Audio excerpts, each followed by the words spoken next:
здесь. Через 5 минут, пожалуйста, не расходитесь действительно надолго, потому что действительно временной у нас лимит. Через 5 минут с лекцией выступит Кристина Маслак. Синдром выгорания и стресс на рабочем месте. Та самая Кристина Маслак, которая остановила Стэнфордский эксперимент. Спасибо.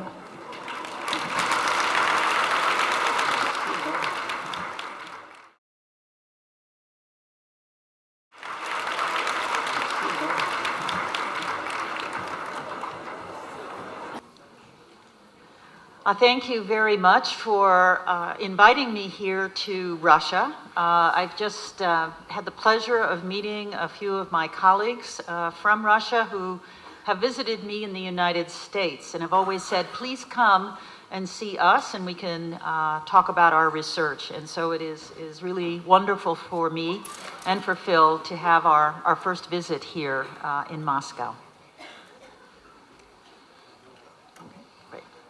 Спасибо большое за то, что пригласили меня сюда. Дело в том, что какое-то время назад я встречалась с группой психологов из России и в Америке, и они попросили меня приехать сюда, чтобы мы могли поговорить о наших исследованиях. Before I begin, I might say a little bit about the connection between the work that I do on job burnout and stress and its relationship to the concepts that Phil was just speaking about in his talk. Но прежде чем я начну, хотелось бы поговорить немного о связи между тем, чем я занимаюсь, то есть синдромом выгорания и стрессом на рабочем месте, и тем, о чем только что говорил Филипп Зимбардо. And the concept that he talked about of dehumanization of people perceiving and judging people in less than human terms is actually the concept that I began with many years ago to try and understand psychologically how it is that people deal with and treat people in less than human ways. How do they come to perceive other human beings as not being as human as themselves? И та концепция дегуманизации, о которой говорил Филипп Зимбардо, это то, с чего я начинала свои исследования, с вот этой концепции того, как люди начинают относиться к другим людям не как к человеческим существам. So part of my own experience in seeing the prison experiment and having worked in college with young children, I think raised questions in my own mind about this process of dehumanization. And so I began at first by interviewing many people in various human service professions who worked with clients, who worked with patients, who were trying to help other human beings. И частью от моих переживаний, в частности, в этом Стэнфордском университете, в Стэнфордском эксперименте, было то, что у меня начали возникать вопросы относительно того, как это вообще может происходить. И мое исследование, в частности, началось с того, что я интервьюировала множество людей, которые работали в области услуг, в области работы с людьми и оказания услуг. So one of the concepts that I came across at that time was something called dehumanization in self-defense. And this was a sense of protecting oneself against strong feelings, strong emotions that would get in the way of the work you did. And so to protect yourself, you defended against and by treating other people as things, as objects, rather than as human beings. И та концепция, с которой я тогда столкнулась, называлась дегуманизация в личностной защите. То есть для того, чтобы защитить себя от тех сильных каких-то переживаний, которые могли бы мешать работе, человек начинает рассматривать людей, с которыми он работает, скорее как объекты, а не как людей.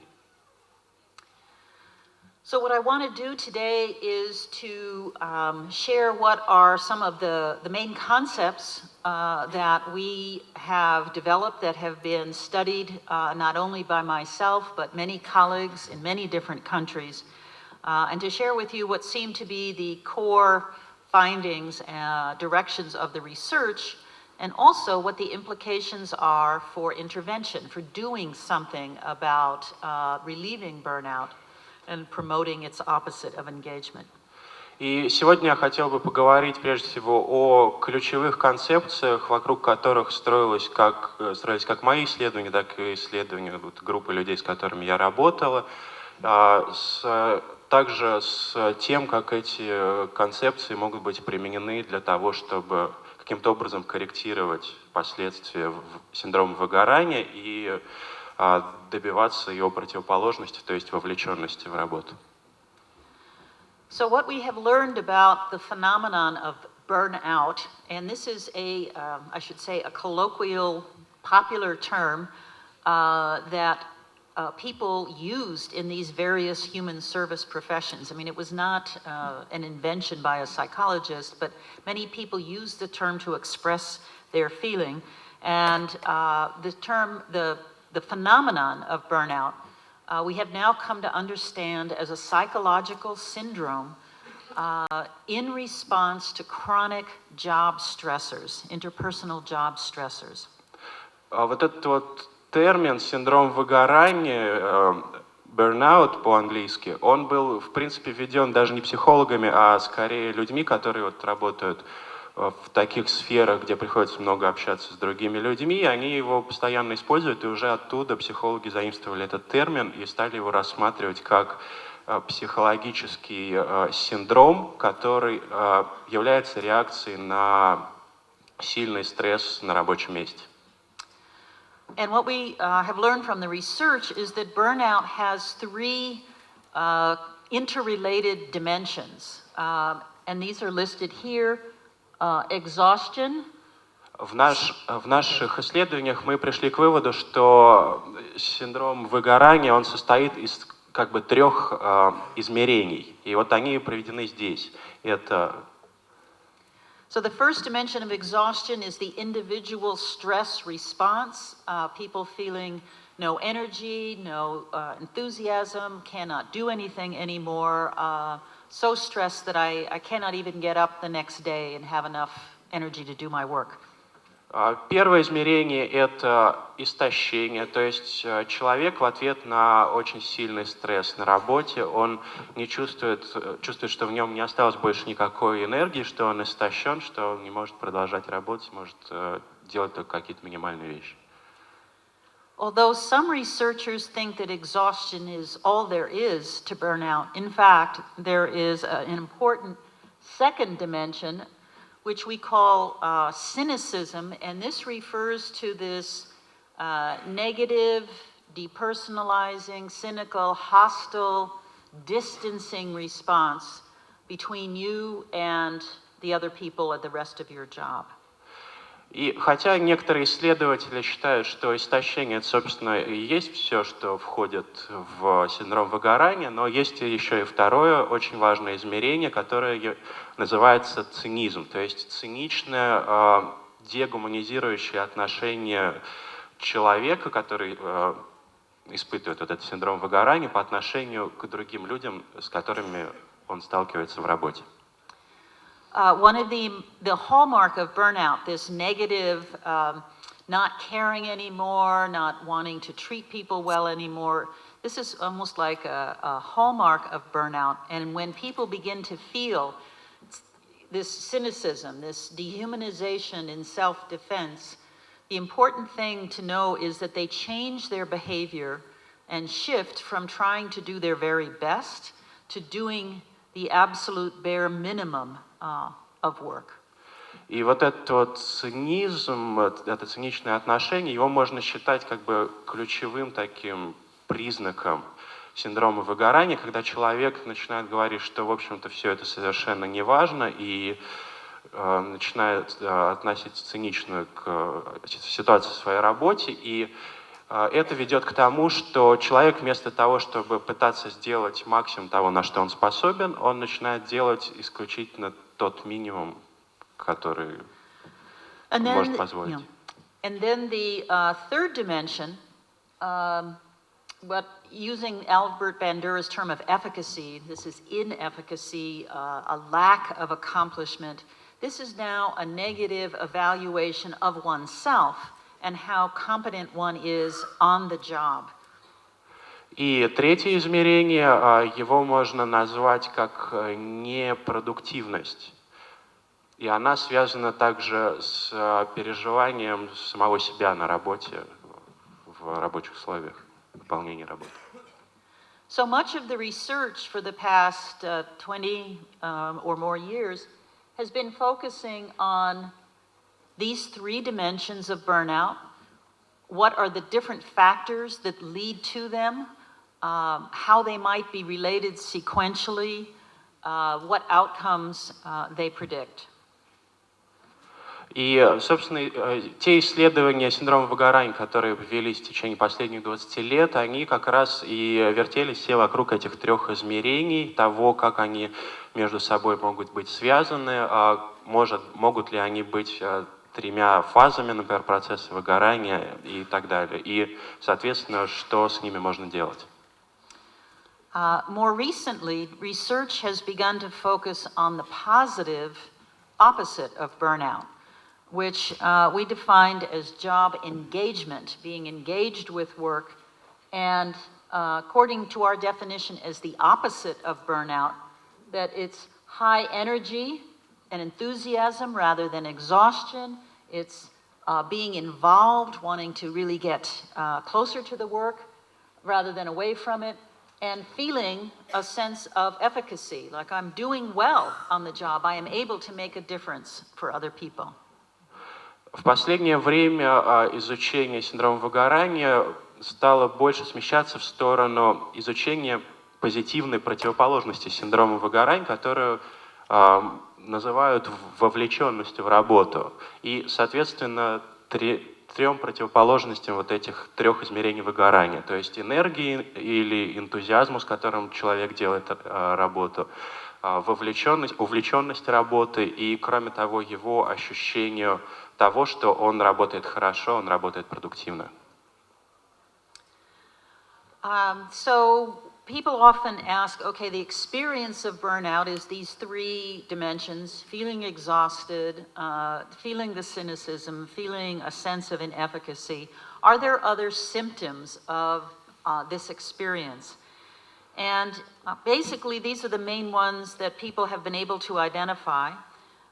First, the sense of fatigue, of exhaustion, and also that the physical distress that people feel, for example, they may have psychophysiological symptoms, they may have insomnia. These are atypical, and they have not had these before, and now they are beginning to have these physical fatigue and atypical distress. Многие, когда слышат об этих трех измерениях синдрома выгорания, они начинают спрашивать, да, вот есть у нас эти три ключевые измерения, то есть утомление, истощение, кроме того, циничные отношения и ощущение собственной неэффективности на работе. Но есть ли еще какие-то симптомы, по которым можно судить о том, что этот синдром уже начал развиваться? И, во-первых, к таким симптомам относятся преобладание симптомов усталости. Кроме того, различные физические атипичные расстройства психофизиологического характера, например, это может быть бессонница и другие психофизиологические расстройства, которые имеют атипичный характер, и у человека их не было до того, как начал развиваться этот синдром. And so, again, the symptoms are work-related, so it's connected to the job. They appear in people who are otherwise normal and healthy, that they are not people with prior psychopathology. And what we see with this experience, these symptoms of burnout, is that it then seems to lead to less effective work behavior. Кроме того, все эти симптомы всегда связаны, собственно, с работой. И они появляются у людей, которые до этого были совершенно нормальны, у них не было зарегистрировано каких-то форм психопатологии. И все это ведет к тому, что снижается эффективность работы и производительность на рабочем месте снижается из-за негативного отношения, которое формируется по отношению к работе. When I first began to do this research, people were describing this phenomenon to me, and I would ask permission in different organizations if I could have more interviews to talk with people about this. And I was often told, nah, so people are having a bad day. This is not a problem for me as, the owner or the director of the organization. It's not my job to make people be happy and have a good time. That's their own problem. So what they're talking about is not important. И когда я начинал заниматься этим исследованием, то я расспрашивал людей о том, что они переживают, когда они испытывают вот этот синдром выгорания. И я также спрашивал владельцев, администраторов различных организаций, могу ли я провести больше опросов, больше интервью с людьми для того, чтобы это исследовать. И ответ, который я получил, да нет, это на самом деле совершенно не важно, и это вообще не наша задача делать людей счастливыми здесь на рабочем месте. Просто у человека сложные времена, что-то такое происходит, но это абсолютно не важно. But what I've listed here are some of the reasons why burnout is important. Why do we care about people experiencing this phenomenon? And there are a number of outcomes that result from burnout, and I've listed them here. As I mentioned before, in some ways the most important is the poor quality of work. People don't work as well or as effectively as they used to. And I'll just quickly mention the others. Low morale, feeling bad about the job and not enthusiastic. Absenteeism and turnover are, in a sense, trying to find ways to leave the job, to not be present. We see a number of health problems, which is typical of stress phenomena, and depression and problems with their family. И вот здесь приводится список, почему все-таки мы считаем, что синдром выгорания – это очень важно, и, собственно, те последствия, к которым он ведет. Во-первых, то, о чем я уже прежде говорила, это низкое качество работы. Человек работает хуже, с более низкими результатами. Кроме того, это плохое отношение к работе и абсентеизм, то есть невыходы на работу и переход на другое место работы. То есть человек находит какой-то способ к тому, чтобы избежать этой работы, которая у него вызывает этот синдром, это расстройство. Кроме того, наблюдаются часто определенные проблемы со здоровьем, депрессия и проблемы в семье. Let me say a little bit about this one of depression. In the early research, the question was, is burnout the same as depression? Maybe it's just a different word. But the research has shown that they are very distinct and different phenomena. Some of the work, though, that I have been asked to comment on in, for example, a country like Sweden, where they were seeing a lot of their workers go out on extended sick leave. And it turned out that they were diagnosed with severe clinical depression that was work-related only. And what the government was concerned about was, the depression they were seeing was an important outcome of their job stress. И мне хотелось бы здесь поговорить о предпоследнем из этой составляющей, то есть о депрессии. Дело в том, что когда синдром выгорания начинал изучаться, то стоял вопрос о том, что, может быть, синдром выгорания – это просто другое название для депрессии, но выяснилось, что это две совершенно разных вещи. И, в частности, было исследование в одной из больших организаций, которые мы проводили, и мы видели, что в силу определенной неправильной организации труда многие испытывали симптомы очень сильной депрессии, но они были связаны только с их работой. So what are the individual predictors of burnout? There's been a lot of speculation over the years as to some people being more at risk than at others. We saw books being written about, oh, it should be more a problem for women than for men. It should be a function of personality. A lot of theories about what the individual predictors were. И в чем же тогда заключаются индивидуальные предикторы, индивидуальные предпосылки к возникновению синдрома выгорания? Было очень много исследований, которые ставили своей целью определить, у каких людей более вероятно разовьется этот синдром. Кто-то говорил о том, что более вероятно он развивается у мужчин, кто-то говорил, что у женщин, какие-то другие теории строились по этому поводу. And as we say on the first item up here of demographics, virtually no demographic variable predicts burnout. So all the hypotheses that women are more likely, maybe it's men are more likely, no difference. Occasionally a tiny little difference maybe, but it's not enough to really pay attention to.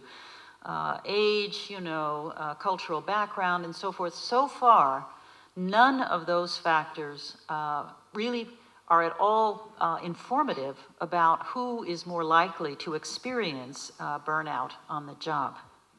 И вот первая группа факторов, которую в таких случаях обычно рассматривают, это демографические факторы. И здесь было показано, что на самом деле нету больших различий демографических в том, кто более склонен к этому синдрому. То есть ни мужчины или женщины, ни там различия по возрасту и по культурному статусу. Все это не влияет сильно на возникновение синдрома выгорания, если влияет, то в очень незначительной степени. I think sometimes the reason people think that maybe there will be a difference between men or women, they forget often that men and women are often in what we call sex-segregated occupations. And so if you are looking in women at one kind of job, they're working as nurses, let's say, and you're looking at police officers and prison guards, and they are likely to be men, the sex is confounded with the job. When the research was able to take out that confounding and look at men and women within the occupation, there's no sex difference whatsoever. It's the job more than the individual sex of the person. Почему часто возникает теория относительно того, что, например, женщины более склонны к синдрому выгорания? Потому что женщины часто работают на таких работах, на которые берут женщины, на которых работают преимущественно женщины. Например, если мы будем смотреть на работу нянек, то, естественно, в основном это будут женщины. Если мы будем смотреть на надзирателей в тюрьме или полицейских, то, скорее всего, преимущественно это будут мужчины. Но на самом деле в тех сферах, где работают и мужчины, и женщины, такого развлечения по возникновению синдрома выгорания не наблюдается. Это больше зависит от самой работы. The other thing I mentioned here is personality.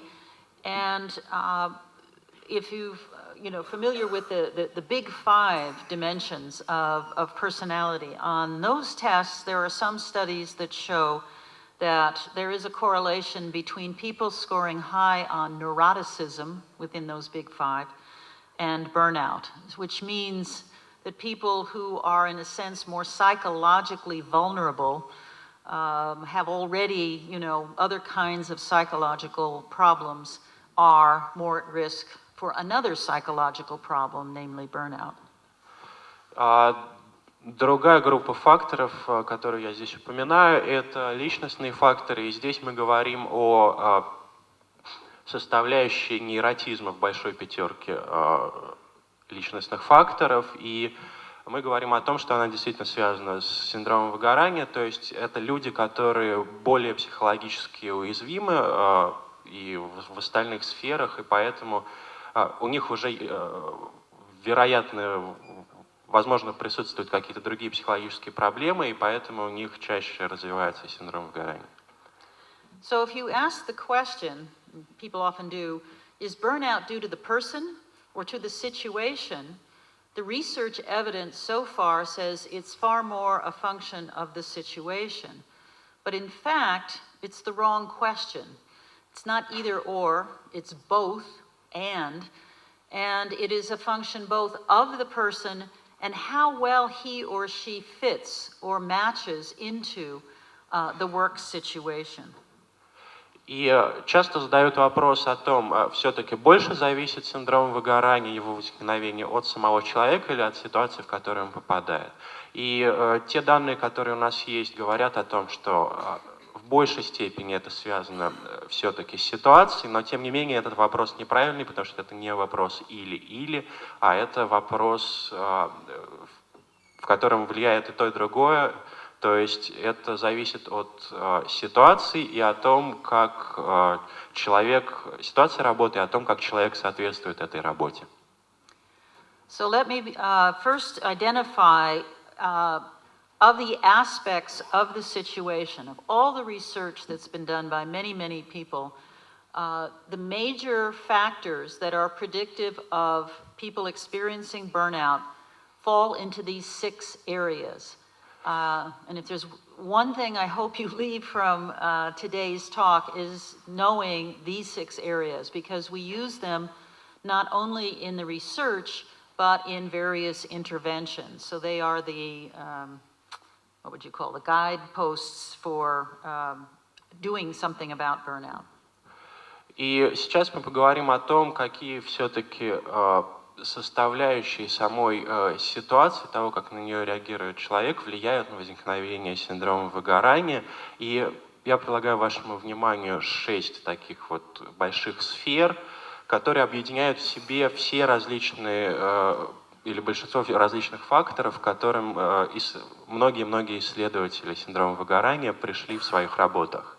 И это одна из тех вещей, которые я хотел бы, чтобы вы вынесли с этой лекции, потому что эти 6 факторов, они используются не только при исследовании синдрома выгорания, но также и при различных попытках коррекции этого синдрома. So the 6 areas, and these are not listed in any order of importance, but more of familiarity maybe. The first one is workload. In many other areas of research, it's called demands. And the second area is talking about how much control one has over what you do. And you probably are familiar with the demand control theory of stress, of job stress. Again, we talk about the workload as the demands, and all of the research on stress, on control, which shows if you have less control, more stress. So those 2 factors, there's been much research for many, many years. Эти 6 сфер, они здесь расположены не в порядке убывания или возрастания их важности, они здесь просто перечислены. Первая из них – это рабочая нагрузка, или по-другому ее называют требования работы, а вторая – это контроль, та степень контроля, которая есть у человека для того, чтобы каким-то образом совладать с ситуацией. Было много исследований, например, стресса на рабочем месте, в которых говорилось о том, что при возрастании нагрузки и снижении контроля над ситуацией степень стресса увеличивается. The third area of reward is really getting at the notion of reinforcement, of feedback. Do we feel we get reward, positive reinforcement for what we do well as negative for what we do poorly? Community refers to the workplace community, the other people you work with, and all of the research on social support and trust or conflict, people not getting along well, is captured in those 2 areas. Следующая область называется поощрение, то есть та степень поощрения и обратной связи, которую человек получает по результатам своей работы. Следующее – это социальные отношения или чувство общности, то есть оно касается тех людей, с которыми работает человек, и социального признания того, как он работает, и социальной поддержки в его работе. Fifth area we call fairness, and this is referring to issues of social justice, of equity, of people feeling that whatever the rules are, they are being treated fairly. And so this is a newer area of work. And then the last one, values, is really getting at the cognitive, emotional beliefs that we have that make life meaningful. What are the values that we most, think are important and give meaning to our lives? Следующая сфера называется справедливость и касается именно социальной справедливости, равенства, ощущения человеком того, что с ним на работе поступают справедливо. И последняя сфера — это ценности, то есть это когнитивные и эмоциональные убеждения по поводу того, что в этом мире является ценным, по поводу того, что придает смысл нашей жизни. So these 6 areas, what we have now learned on these 6 areas is that you really need to look at both the person and the situation. And so we use the concept of a match or a mismatch. In other words, that the person and the job, there's a good fit or there's a bad fit between the person and the job. And this is a way of recognizing that the same job conditions might be judged and experienced differently by 2 different individuals. You need to look at both. И вот эти 6 сфер, они должны рассматриваться как со стороны самого человека, так и со стороны ситуации. Поэтому мы говорим о соответствии между работой и человеком или несоответствии между работой и человеком. И одна и та же рабочая ситуация для 2 разных людей может с этой точки зрения выглядеть по-разному. So here I've listed the 6 areas in terms of the mismatch or the misfit between job and person. In terms of workload, burnout is a overload phenomenon. Too much to do, too much work, not enough resources, too little time. It is not an underload phenomenon. In other words, if you have too little to do, you're bored, it doesn't lead to burnout. It is an imbalance of too much in terms of the demands. И вот здесь мы перечислим эти 6 сфер в терминах несоответствия между работой и человеком. И первая сфера тогда будет выглядеть как слишком высокая нагрузка, перегрузка человека работой. Тут следует обратить внимание, что это именно перегрузка, потому что если у человека слишком мало работы, то он может испытывать скуку, но это не будет вести к синдрому выгорания. Здесь именно говорится о том, что работы слишком много. Second one, lack of control. People might experience little control over their work because they are given no choice. You must do it this way. You cannot do it differently. You have no discretion.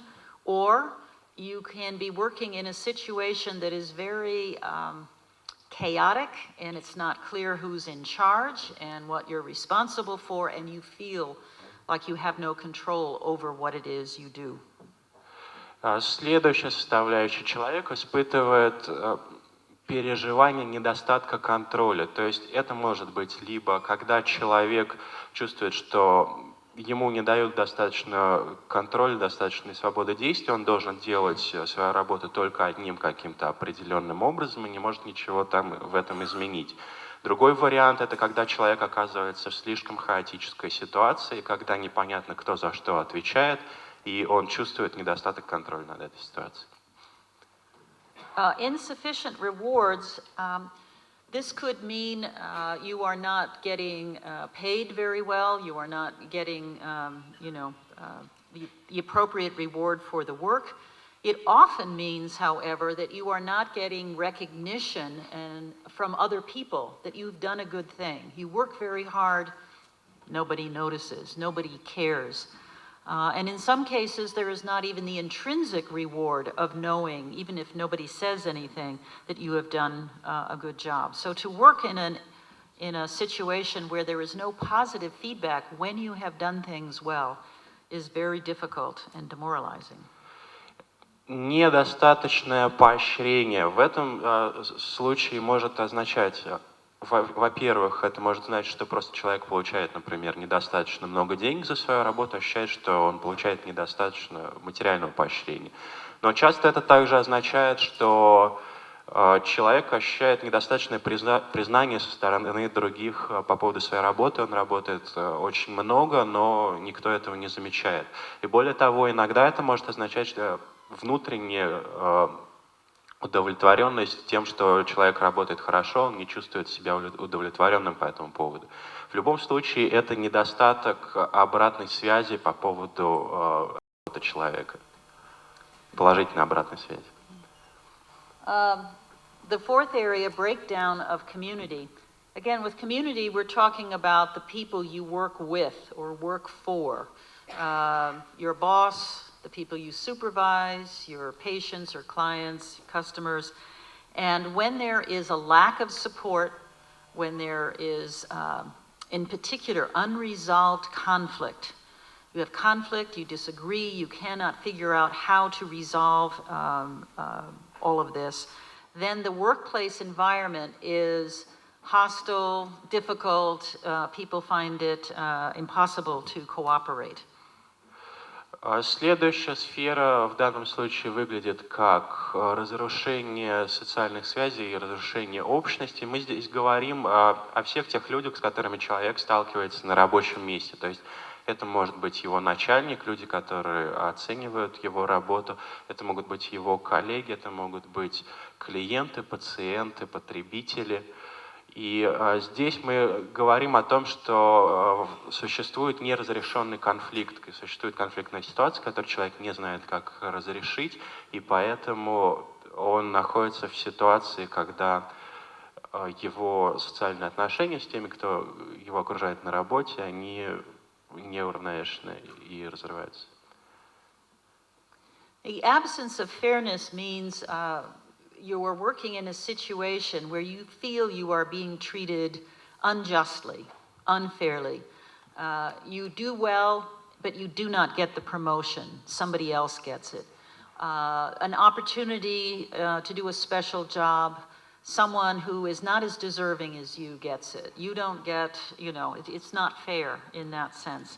And what we find here is that when people experience a sense of injustice, a lack of fairness, it generates enormous hostility, anger, and this dimension is probably the primary link to cynicism, dimension of burnout. Следующая составляющая – это недостаток ощущения справедливости по отношению к человеку. То есть человек ощущает, что по отношению к нему поступают несправедливо. Например, он работает очень много, но повышение получает другой человек. Или, например, есть какое-то особое задание, которое поручают не ему, а кому-то другому, хотя он чувствует, что он этого заслуживает. И здесь следует заметить, что именно эта составляющая отвечает за возникновение очень агрессивного поведения, очень большого количества гнева, и именно это ведет к развитию циничного отношения к работе. And finally, the last area, value conflicts. For some people, this is the most important of all. And what it means is that you are working in a situation where what you do conflicts with what you personally believe. So you believe that it is wrong to lie or to cheat or steal, and yet your job requires that you tell these lies, or that in order to be successful, to make the sale, to get what you need for your client, you have to, in a sense, violate your own principles. And so people working in a situation of value conflict talk about the erosion of my soul. I cannot look at myself in the morning knowing what I have to do. И последняя сфера, возможно, одна из самых важных здесь, это конфликт ценностей. То есть человек испытывает конфликт между тем, во что он верит, и тем, что ему приходится делать на работе. Например, он считает, что плохо говорить неправду, врать или, например, обманывать или красть, но на работе, например, ему приходится говорить неправду для того, чтобы добиваться какого-то результата, для того, чтобы, например, продать что-то или что-то еще сделать. И он чувствует, что существует вот этот конфликт, и такие люди, которые это отмечают, они говорят о том, что сама их душа как бы подвергается истощению в таких ситуациях. To give you an example the difference when a different person is facing this job situation, many of my colleagues in America who are clinical psychologists find that in order to get insurance authorization to treat a client, they end up having to lie about how serious the problem is for their client. Maybe we start with that. Чтобы привести такой пример того, что означает находиться в такой ситуации, многие мои коллеги, которые работают в области клинической психологии, они рассказывают о том, что для того, чтобы получить оплату по медицинской страховке их работы с каким-то пациентом, им часто приходится преувеличивать тяжесть его симптомов, его нарушений. For some of my colleagues who feel that it is just, lying is wrong. This is not a principle I believe in. They find it very difficult to have to do this, and some of them quit the profession saying, I don't want to have a practice like this. However, other people who have what we might think of as a more Machiavellian set of values, the end justifies the means, it doesn't bother them. They say, I don't care, I will do whatever I need to do. It doesn't matter what I say, as long as I help my client. And that's the most important thing. So the first person will have a conflict in that situation. The second one will not. И некоторые такие психологи, которые считают, что ложь — это неправильно, это плохо, они часто, этот конфликт ценностей приводит к тому, что они оставляют эту профессию или, по крайней мере, не работают в такой форме, в то время как другие, про которых можно было сказать, что у них более макиавеллианский набор ценностей, они говорят, что поделать, я буду работать в любом случае, в конце концов, я все равно помогаю моим клиентам, если это требуется для моей профессии, значит, я буду так поступать, то есть цель оправдывает средства. Поэтому два разных человека, оказавшись в одной и той же ситуации, действуют по-разному. Whoops.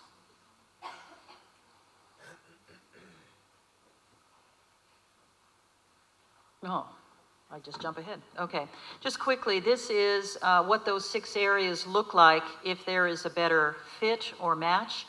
The workload can be a lot of work, but you can sustain it. You have choice and control. You get recognition for your work. You work in a place where your colleagues are supportive. You feel treated with respect and fairness. And the values are clear and meaningful for you. You're proud of what it is you were able to do. Вот здесь я покажу, как это может выглядеть в случае соответствия между человеком и работой. Во-первых, нагрузка является пассивной для человека, то есть работы может быть много, но человек может это выдержать. У него есть выбор и контроль над ситуацией, он получает поощрение и признание за свою работу. Он находится среди коллег, которые поддерживают его, к нему относятся, он чувствует, что к нему относятся справедливо и с уважением, и то, что он делает, соответствует его ценностям и создает у него впечатление, что он занимается работой, которая имеет смысл, и он гордится ей. So basically, what the research is showing is that these 6 areas of work life, what's going on in the job, in these 6 areas are the most important predictors of whether people will experience burnout. And it's their experience of burnout, high or low, that then is predictive of outcomes, such as health, quality of work, and so forth. So burnout is the mediator between the stressors in the job and the effects that occur later on. И вот здесь мы видим, что вот эти 6 сфер, они напрямую влияют на то, возникнет ли синдром выгорания. И в свою очередь вот эти вот 3 составляющих синдрома выгорания, то есть истощение, циничное отношение и ощущение низкой продуктивности работы, их наличие влияет на то, какими будут результаты для человека. Таким образом, синдром выгорания является как бы посредником, опосредующим звеном между вот этими 6 сферами ситуации на работе, то есть между ситуацией на работе и тем, чем она обернется для человека. So, for example, patient satisfaction, when we've worked in hospitals and assessed the level of burnout among the nurses, and we separately ask the patients to evaluate the quality of the care they are getting while they are in the hospital, patients who feel they are getting good care are linked, are getting care from nurses who are low on burnout, whose score is engaged. Those who complain about the poor treatment, the nurses who are treating them are scoring high on burnout.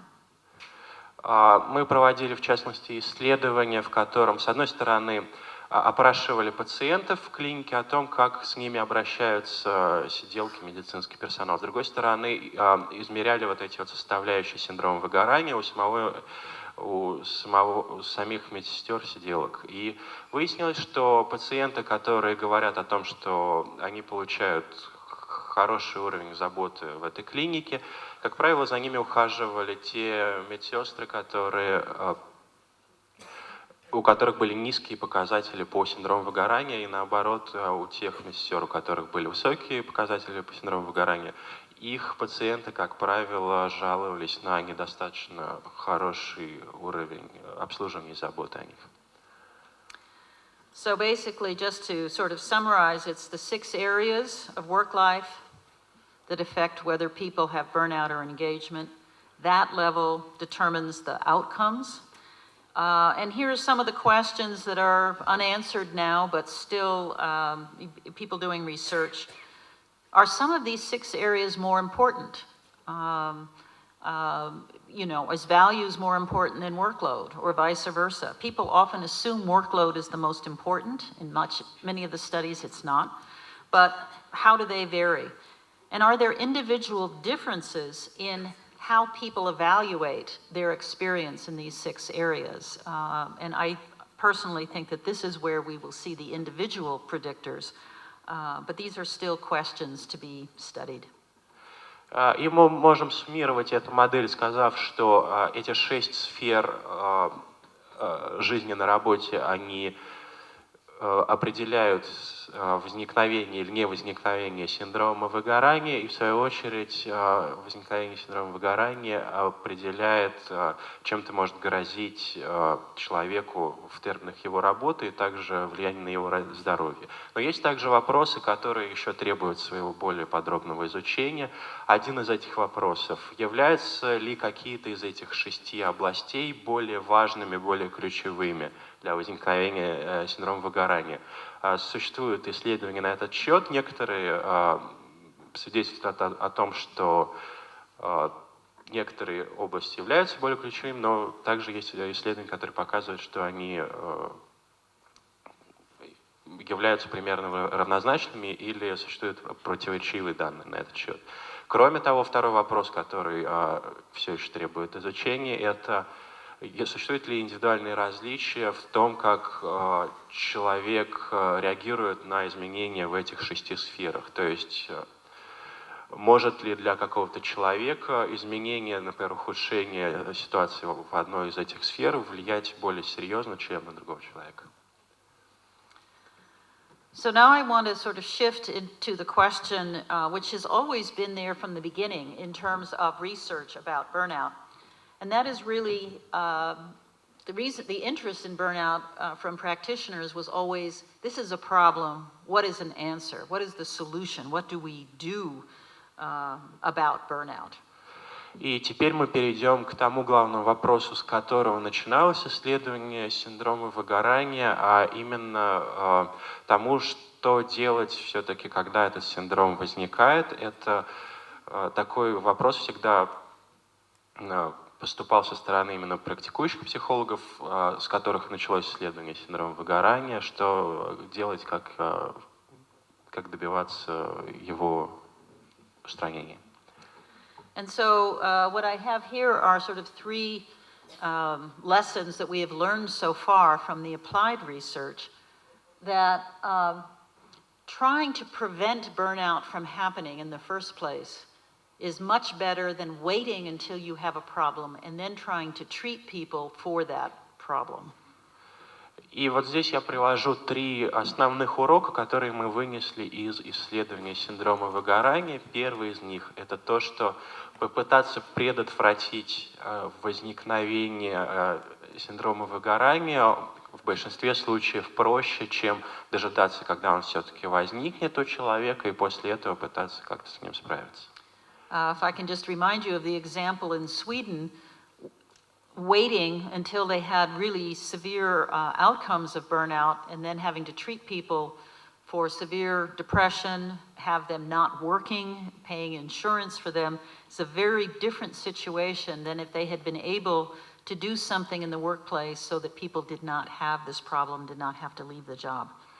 И вот приводился пример администрации. Организация дождалась того, что у людей были очень серьезные, очень сложные симптомы в рамках синдрома выгорания, очень сильная депрессия по поводу их рабочей жизни. И в этом случае пришлось очень многое потратить. Большие средства медицинской страховки были израсходованы на то, чтобы работать с этими пациентами. Конечно же, средства гораздо больше, чем пришлось бы потратить, если бы пытались предотвратить само возникновение этого синдрома. The second point that we've learned is that if you focus on the positive, how do you build engagement? How do you make the workplace a better place? That is a far more effective approach to use in organizations than to simply focus on the negative of burnout and say, how do we treat burnout? So that those dimensions, the positive, negative dimensions I showed at the beginning of the talk, are very important for intervention, because focusing on how to move people towards a more positive state turns out to be far more effective as an actual intervention strategy. Второй урок, который мы извлекли из наших исследований, то, что пытаться фокусироваться на позитивной противоположности синдрома выгорания, то есть вовлеченности людей в работу, оказывается более эффективным, чем фокусироваться именно на негативной стороне, то есть на уже возникшем синдроме выгорания и его проявлениях. И мы видим теперь, что вот эти вот 3 противоположности 3 измерениям синдрома выгорания, 3 позитивных противоположности, которые мы упоминали в начале, они очень важны, потому что мы можем ими руководствоваться, и это более эффективно, чем концентрироваться на самом синдроме выгорания. And then the third point that I want to show you some case examples is that we have found that working with many people within an organization can be more productive in terms of an impact on many people than trying to do an intervention one by one in terms of individual people. И третья вещь, которую мы обнаружили, это то, что работая сразу со многими людьми, со всей организацией или со многими людьми внутри организации, оказывается более эффективным, чем работать с каждым человеком по одному, работая с синдромом выгорания. Just quickly, I've brought some of copies of books here to give to you. The book, The Truth About Burnout, was written about almost 10 years ago and is still talks about the organizational approach and is still captures a lot of the research. The second one, Preventing Burnout, Building Engagement, this is a program we developed for organizations to use, taking the ideas and applying them in their own organization to actually make changes that will build engagement. Вот это две книги, несколько копий я привезла с собой.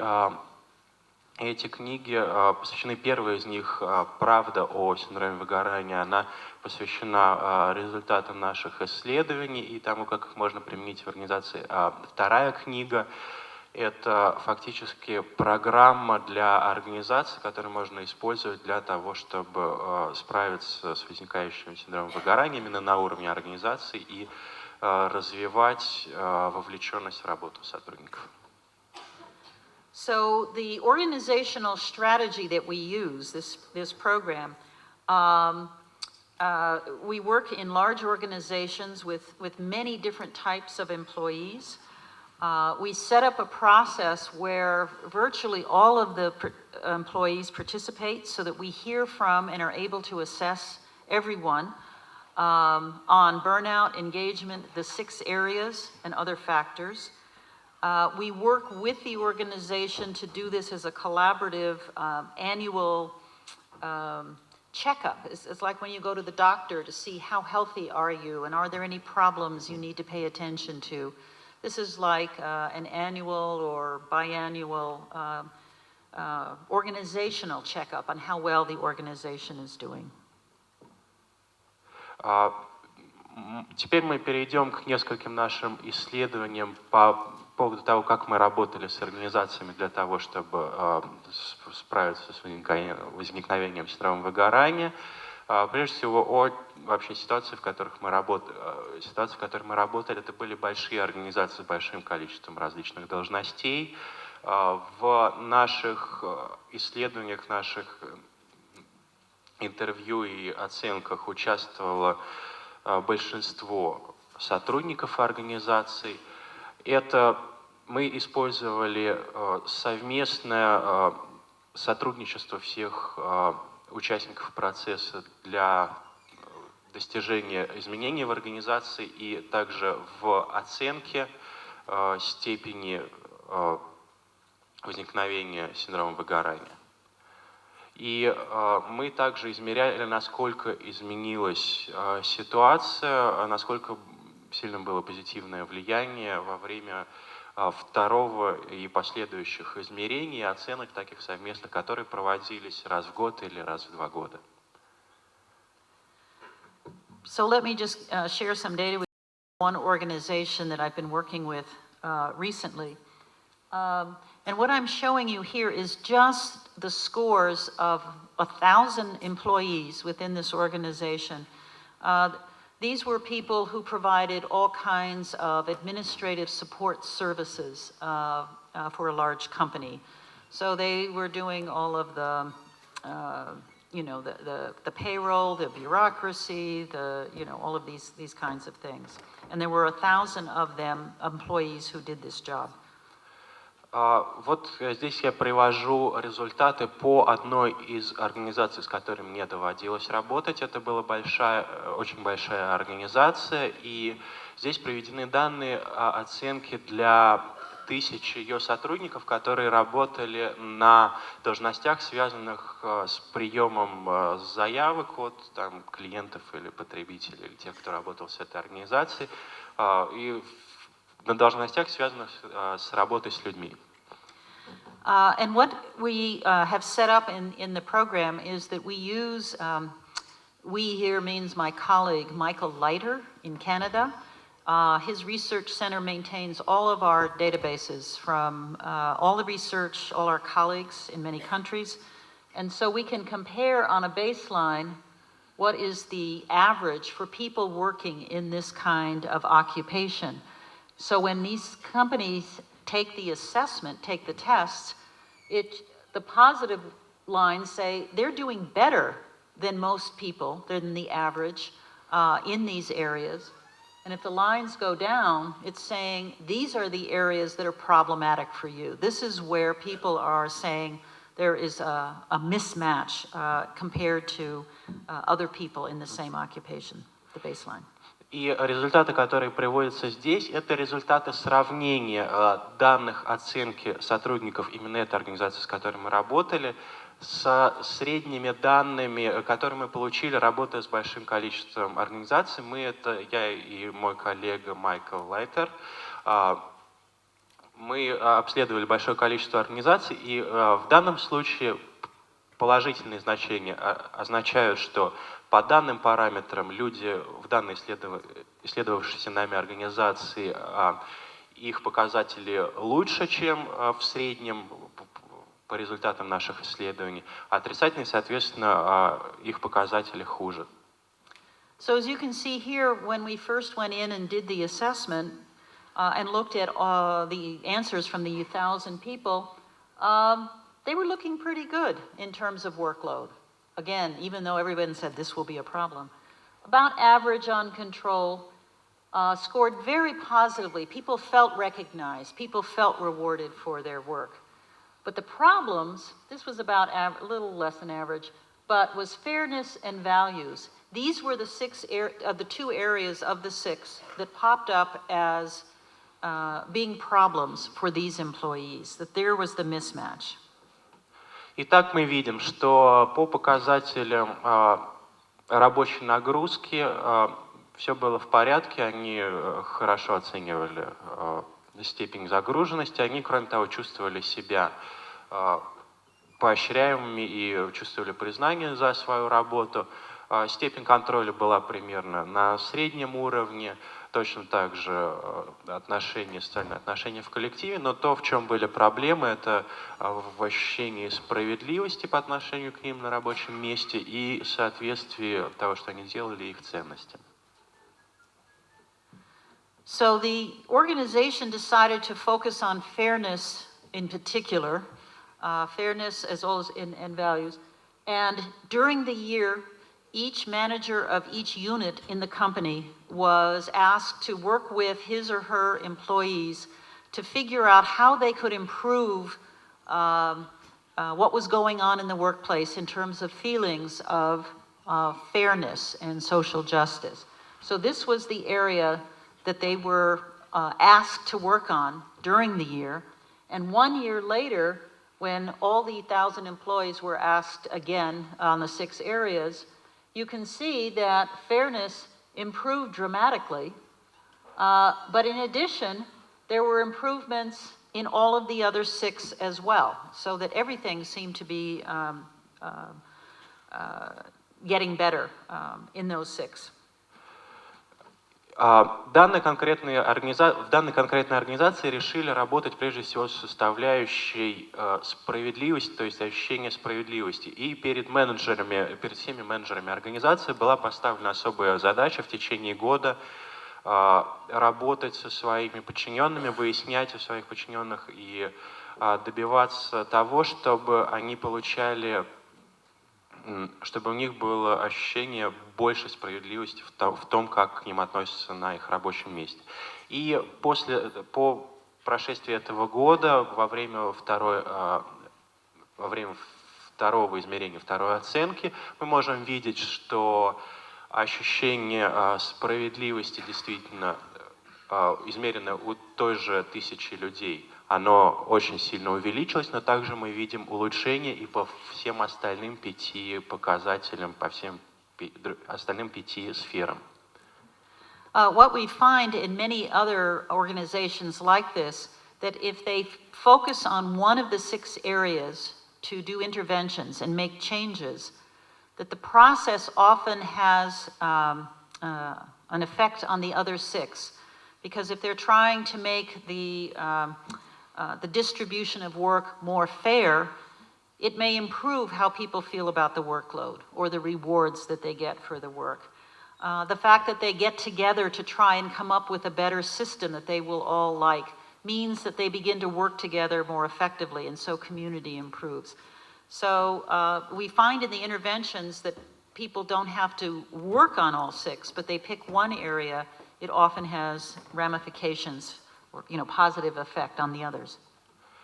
И это очень интересная вещь, которая очень нравится организациям, то, что не обязательно работать сразу со всеми этими 6 сферами, можно сконцентрироваться только на одной, и остальные 5 сфер также могут улучшиться. Например, если результаты труда, совместного труда распределяются более справедливо, то и рабочая нагрузка может показаться людям уже не такой высокой, и степень их поощрения также кажется им более приемлемой. И то же самое, если, например, люди вместе работают над тем, чтобы улучшить совместную работу, то улучшаются отношения в коллективе, но также улучшаются и другие сферы.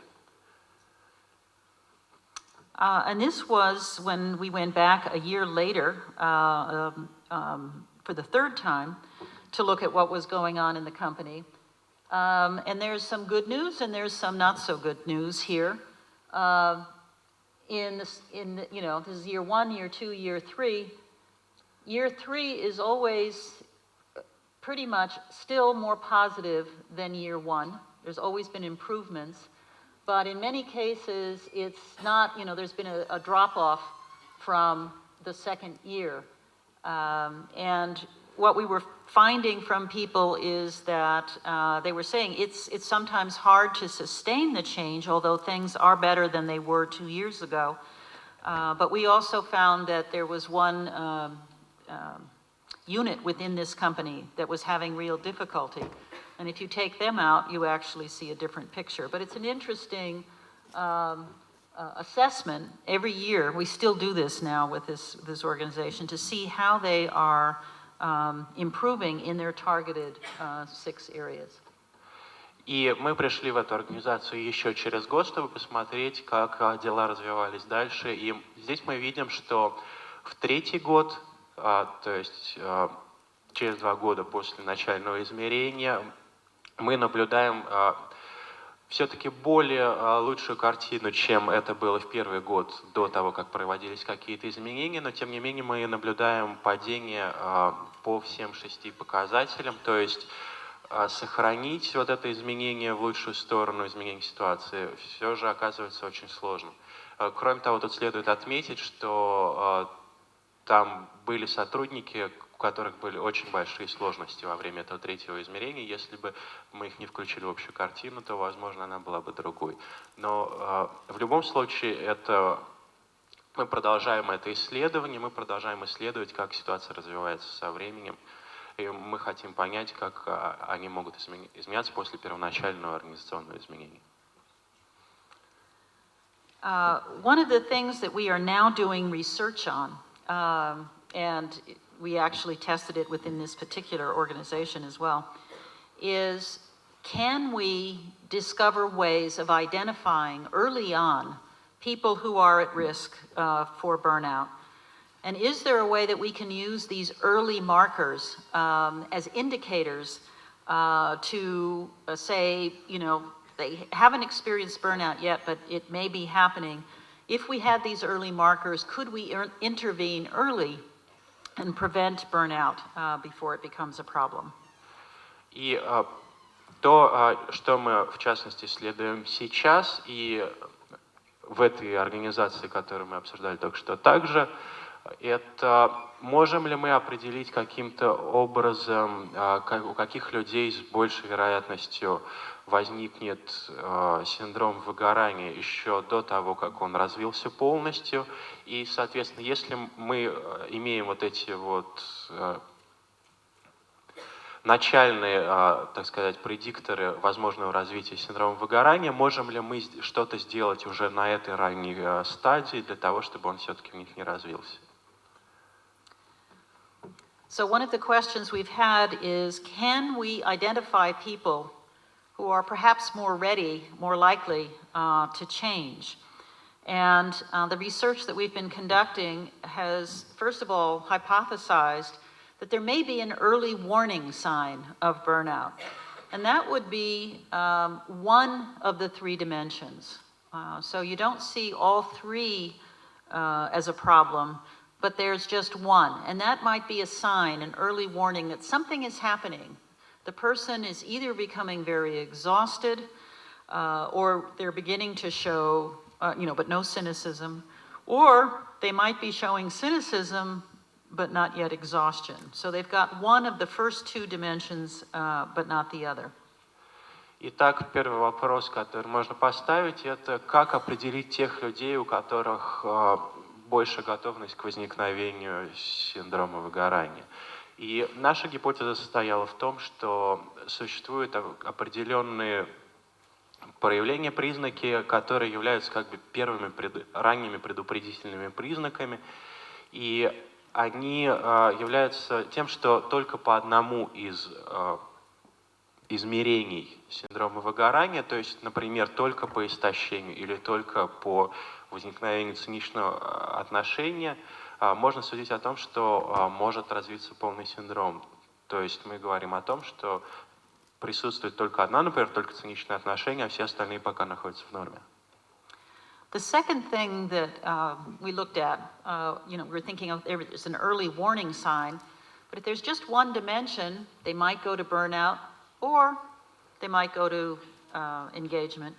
So we thought that there might be a second sign, a tipping point, as we called it, that if they were showing a mismatch in at least one area of work life, then those would be the people more likely to be at risk for burnout a year later when we assess them again.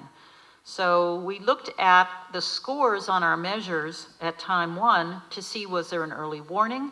If yes, was there also a sign of a mismatch, a tipping point? And we predicted that those would be the people experiencing burnout later on. И второй такой предиктор, который мы нашли, возможный предиктор, это несоответствие по одной из областей рабочей жизни. То есть мы это называем слабым звеном или точка отрыва, так сказать. То есть если уже есть изменение по одному из трех измерений синдрома выгорания, то вот это изменение в одной из сфер рабочей жизни, оно показывает еще большую предрасположенность к возможности развития синдрома выгорания. And basically, I should say that we've just gotten the data. In fact, after Moscow, we will be going to Vienna, and there is a congress on burnout in Vienna with many colleagues from many countries.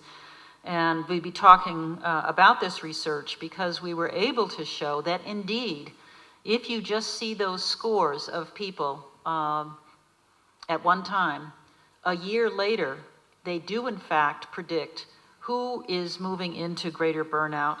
And if you have it within an organization, you can identify departments or units within the organization where there seems to be trouble, problems. And a year later, we actually saw the kind of patterns of burnout that were predicted by these early signs.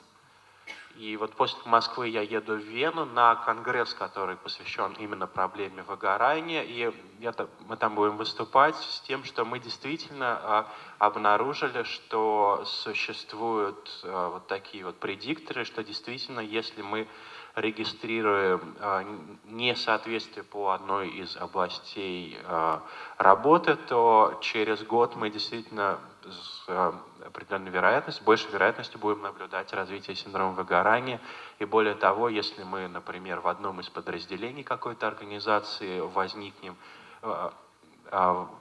зарегистрируем возникновение такого несоответствия, то это также будет предсказывать, что через какое-то время там будут все компоненты синдрома выгорания развиваться. So the point I want to emphasize here is that the research that we've been doing all these years and the two measures that we have developed, the Maslak burnout inventory is one, the areas of work life for these 6 areas is the other, that we now know that just the scores on those measures are enough to actually tell us, where in organizations and with which people we ought to be making some early preventive changes so that the research has now some really direct application, which is which is very exciting. И то, на чем я хочу заострить ваше внимание, что у нас действительно есть вот эти два инструмента. То есть первый – это шкала измерений синдрома выгорания, второй – это 6 сфер работы, рабочей жизни, по которым мы можем проводить измерения и действительно определять, в какой сфере и в чем нам требуется вмешательство.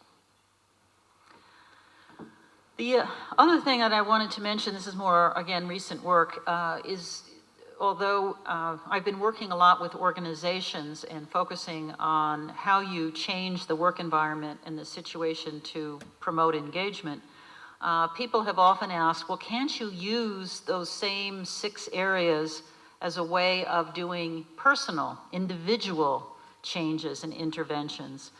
So Michael Leiter and I have now developed a way of using that same model, the same theory, the same what we know from the research, and be able to apply it on an individual level.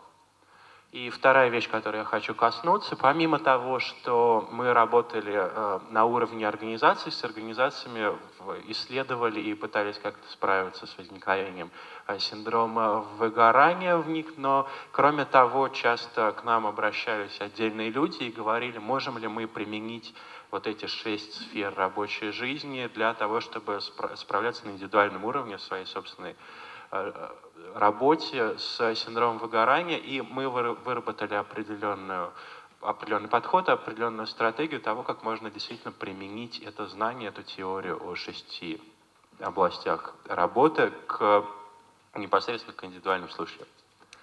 So now we have a tool and a new measure that people can take for themselves to do a self-assessment on the 6 areas, identify where do you seem to be having the mismatch, how do you think about the kinds of changes that you would do, how to carry that out and see if you are making some progress on an individual level.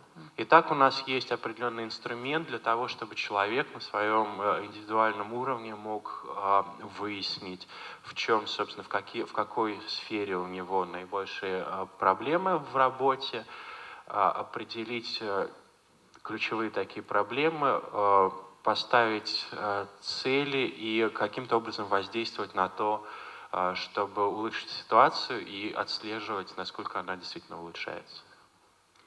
So all of this is put in a new book that just came out last year called Banishing Burnout, 6 Strategies for Improving Your Relationship with Work. And I would certainly hope that this book, The Truth About Burnout, could be translated into Russian and also used as well. I know there are people here doing work, and I would love to hear from them what kind of results they are finding, what kind of interventions are being used here in comparison to what we're doing in the United States. И вот эта вот последняя, именно индивидуальная методика, она представлена в нашей последней книге, которая называется «Устранение синдрома выгорания». Я надеюсь, что эта книга, точно так же, как и книга «Правда о синдроме выгорания», они могли бы быть опубликованы в России на русском языке. Кроме того, я знаю, что в России есть также люди, которые занимаются этой проблемой, и было бы интересно с ними пообщаться и узнать, какие методики работы с синдромом выгорания используют они и сравнить их с тем, что используем мы. When I was a young graduate student, just beginning my studies to get a PhD, I went to a psychology conference and heard a very famous psychologist who studied memory, George Miller, and instead of talking about his research, he talked about the importance of giving psychology away. Когда я была совсем молодой выпускницей психологического факультета, я поехал на психологическую конференцию, там были многие светила психологической науки, очень известные психологи, в частности, исследователь памяти Джордж Миллер. giving psychology away is important. How to give it away. Он говорил о том, что очень важно найти для психологии какой-то путь к людям. And the phrase "to give it away" for me, it was a very inspiring speech. So I realized we give it away by writing about psychology, we give it to others. By teaching psychology, we give it to others. But for me, one of the most rewarding aspects of my work all these years has been to do research on an issue and develop findings that can be applied and used by people, that they get the psychology in a different form, which they can now use to improve the quality of their life. И вот эта вот его речь о том, как важно передавать психологию обычным людям, она была очень воодушевляющей, вдохновляющей для меня.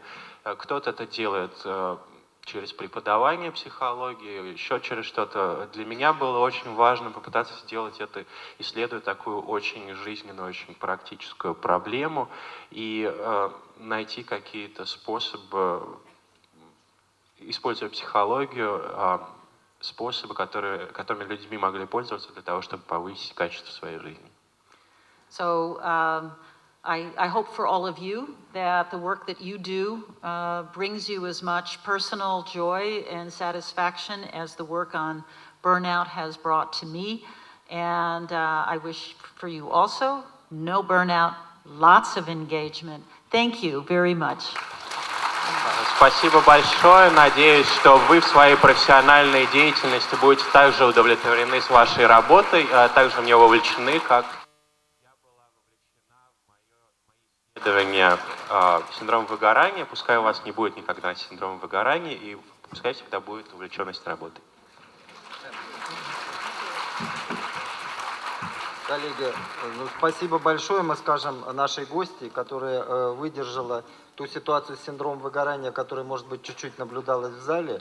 Мы провели такой МГУшный эксперимент большой, и для нас это тоже большая честь, будет продолжение. Поэтому милости просим на факультет. Сейчас поблагодарим Кристину за эту шикарную лекцию, которую она выполнила.